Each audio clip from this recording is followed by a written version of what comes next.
এই গাছবিলাক কাই কাটিছে সেইগিলা মানে খানিক ওলাব লাগে আৰু চৰকাৰে কিবা একটা কৰিব লাগে।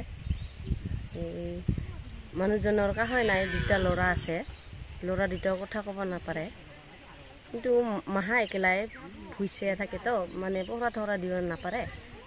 বাগানখন মানে অলপমান ফাকত হয়, মানে কাই কাটি দিছে ৰাতিৰ ভিতৰতে পৰহি, সেইটো ক'ব নাপাৰোঁ মানে।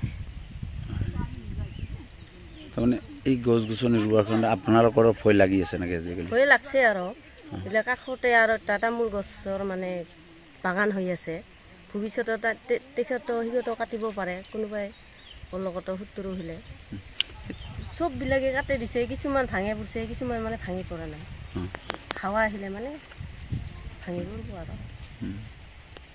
এই ঠাইখিনিৰ নাম কি কয়? দিয়ানগাঁও ৰাফাপাৰা বুলি কয় এইখিনি। যাৰ এই খেতিখিনি কৰিছে তাৰ নামটো কি আছিলে? যোগেশ ৰাফা হয়। যোগেশ ৰাফা।